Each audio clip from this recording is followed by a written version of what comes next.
The room goes quiet. Rowan stares at her, processing. An 8-year-old found a suitcase full of cash and brought it to the police.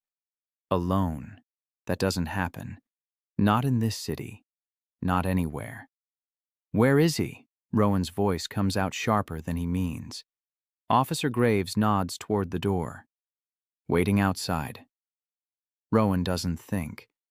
Just moves. Out the door. Down the hall. His lawyer calls after him, but he doesn't stop. The lobby's busier now. People at desks, cops coming and going.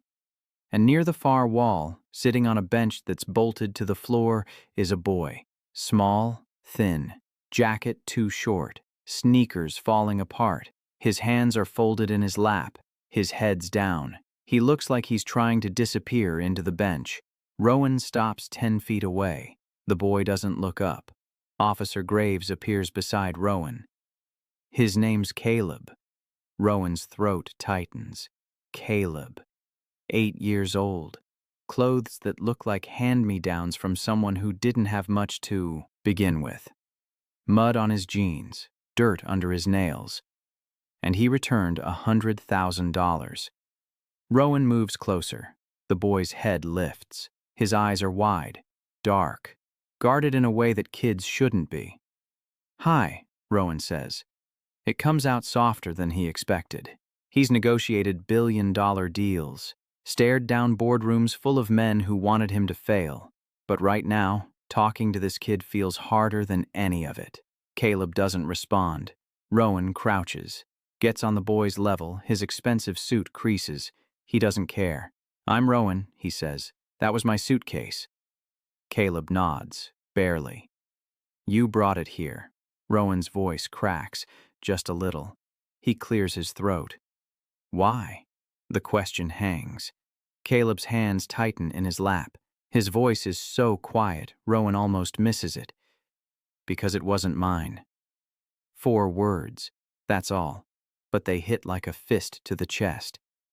Rowan stares at this boy. This kid who looks like he hasn't had a decent meal in weeks, whose jacket's too thin for November, whose shoes have holes, and he gave back a fortune. Rowan's seen a lot in his life. Greed, corruption, people who'd sell their own family for a fraction of what was in that suitcase. But this is something else.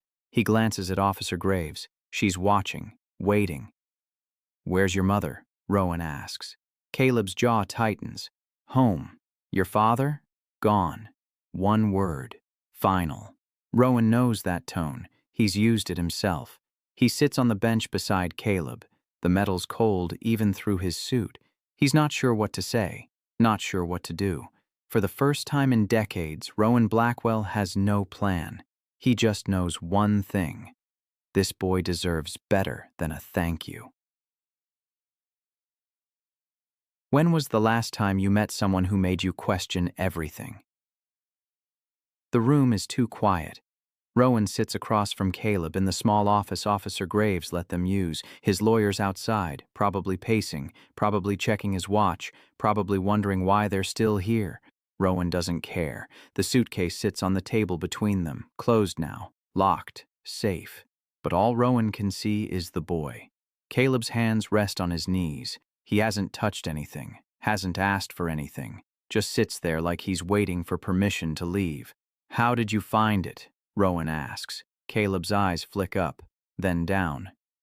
"Alley. Near a hotel." His voice is flat, careful, like he's learned not to give too much away. Rowan leans forward, elbows on his knees, hands clasped. "You opened it."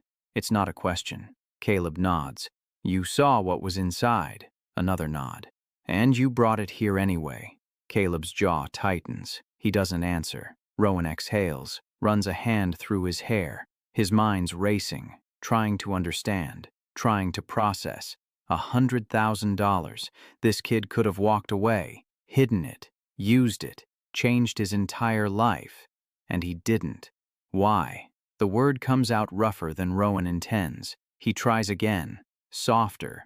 "Why didn't you keep it?" Caleb's hands tighten on his knees. His knuckles go white.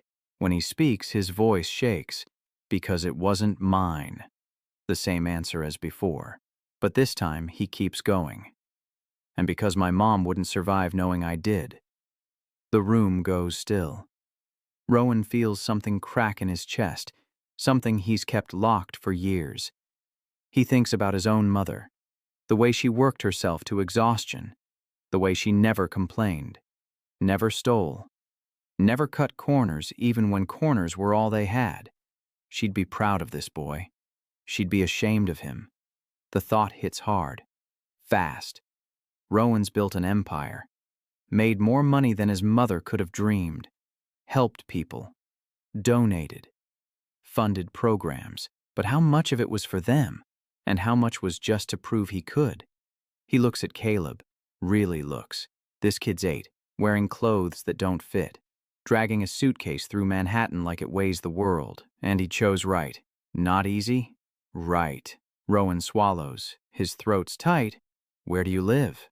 Caleb hesitates. Brooklyn. Where in Brooklyn? Caleb rattles off an address. Rowan knows the area.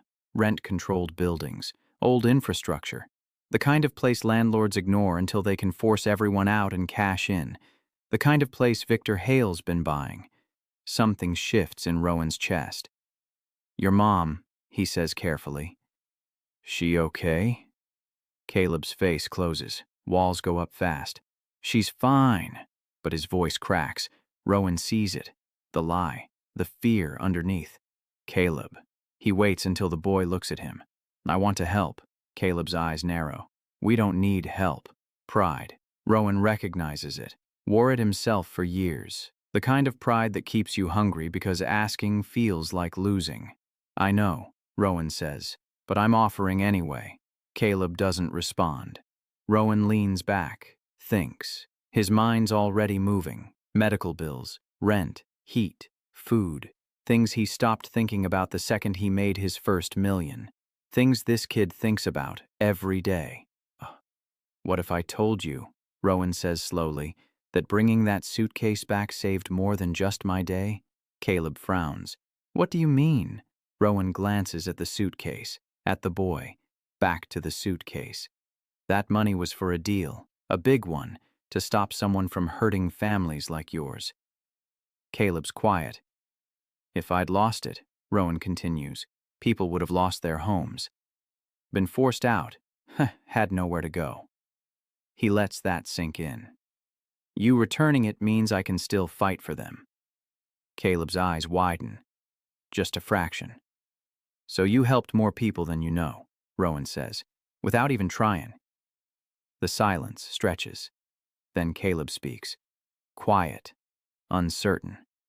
Does that mean my mom's gonna be okay? And just like that, Rowan's heart breaks. Because this kid didn't do the right thing for a reward. He did it because it's who he is. And now he's sitting here, scared his mother's dying, asking if saving strangers means anything. For her. Rowan stands, crosses to the door, opens it. Officer Graves, she appears. I need an address and a phone. He turns back to Caleb.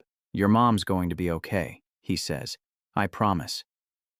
What's worth more, money or the person you see in the mirror? Victor Hale hears about the suitcase 20 minutes after Rowan leaves the precinct. He's in his penthouse, 5th Avenue. The kind of address that doesn't need a number because everyone knows which building. Floor-to-ceiling windows. Art that costs more than most people make in a lifetime. Everything white, everything cold, everything perfect. His assistant delivers the news like she's announcing the weather. The suitcase has been recovered. Hale doesn't look up from his tablet. Stock prices, portfolio updates, numbers that shift and dance and mean power. By who? Blackwell. Someone turned it into the police. Now Hale looks up. Turned it in. His voice is flat, amused, like he's just heard a joke he doesn't quite believe. A child, apparently. Hale sets the tablet down, stands, crosses to the window. Below, the city sprawls, millions of people, billions of dollars, and all of it moving exactly the way he wants, except Rowan Blackwell. Blackwell's been a problem for months, blocking deals, rallying investors, playing the hero for families who should have been pushed out years ago. Hale's philosophy is simple. Poverty is a choice. If people wanted better lives, they'd work harder, make smarter decisions, stop expecting handouts. He built his empire by understanding one truth most people won't admit. Money erases morality. Enough money and you can do anything, buy anyone, silence critics, rewrite history, and the people who complain, they're just jealous they didn't think of it first. Rowan's different, though. He came from nothing, clawed his way up, should understand how the game works, but instead he's trying to change the rules. Hale's tried buying him, threatening him, outmaneuvering him. Nothing's worked. The suitcase was supposed to be the breaking point. Without it, Rowan's deal falls apart. The investors walk. The buildings go to Hale. Simple. Except some kid dragged it to the police. Hale's jaw tightens. "Find out who the child is," he says. His assistant makes a note. "And the family." Another note. Hale turns. His reflection stares back from the glass. Expensive suit, perfect hair, a face that's been on magazine covers and conference stages, a face people trust. "If Blackwell thinks one suitcase changes anything," Hale says quietly, "he's wrong." His assistant waits. "Double our offers on the Brooklyn properties. Make them so high the current owners can't say no." "Sir, if we go too high, I don't care about the cost." Hale's voice cuts. "I care about winning." The assistant nods. Leaves. Hale stays at the window. He thinks about the kid, 8 years old, returning $100,000. Stupid. That's the only word for it. In Hale's world, you take what you can.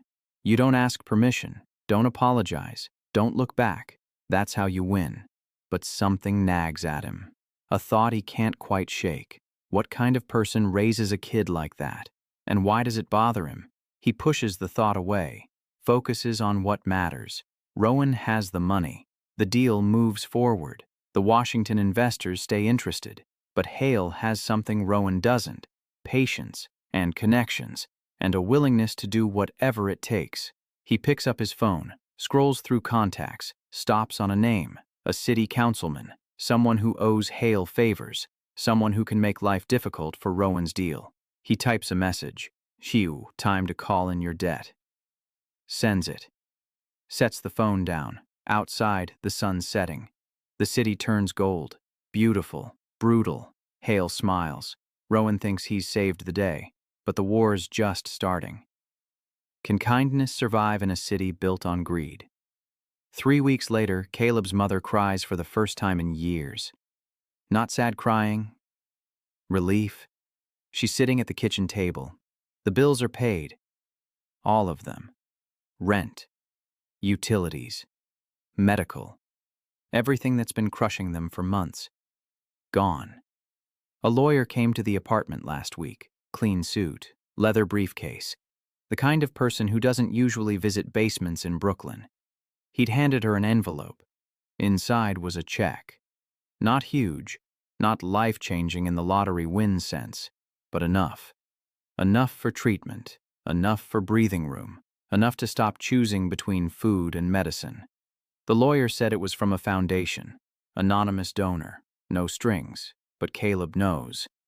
He hasn't told his mother about the suitcase, about the walk, about sitting in the precinct wondering if he'd made the biggest mistake of his life. He doesn't need to.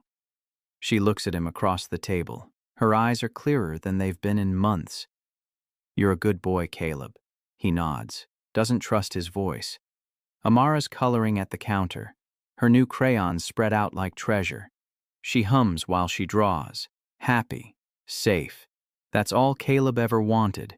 His mother reaches across the table, takes his hand. "I don't know what we did to deserve this," she says, "but I'm grateful." Caleb squeezes her hand. He knows what they did. They stayed honest when it would have been easier to lie. Stayed themselves when the world kept trying to make them someone else. The next day, a letter arrives. Hand-delivered. Thick paper. Real ink. Caleb opens it alone in his room. Inside is a note. Short. Typed. "Why, Caleb." What you did took more courage than most adults will ever have. I want you to know that because of you, families are staying in their homes. Kids like your sister have heat this winter. People who are about to lose everything get to keep fighting. I'm setting up an account for your education. College, trade school, whatever you choose, it'll be there when you're ready.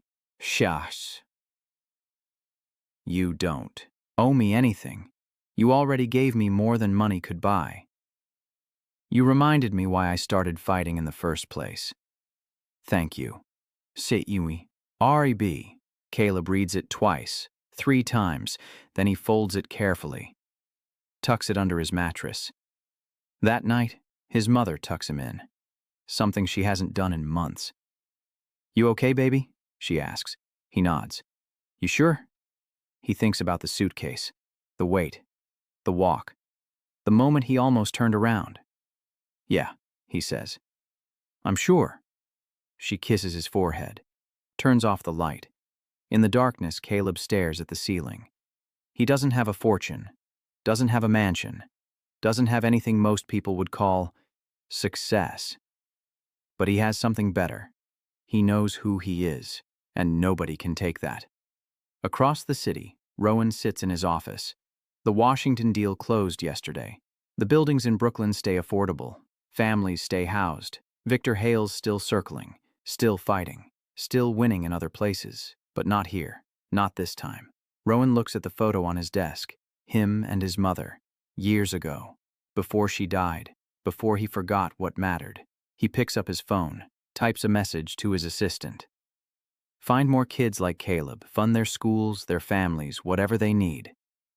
No press, no credit, just help. He sends it. Leans back. For the first time in years, Rowan feels something he'd forgotten. Peace. Outside, the city keeps moving. Fast, loud, unforgiving. But somewhere in Brooklyn, a boy sleeps safe. And that changes everything. If you found that suitcase, what would you choose? Subscribe and turn on notifications so you never miss stories that inspire. Because the next one might change how you see the world. Drop a comment and tell us where you're watching from. Your story matters too.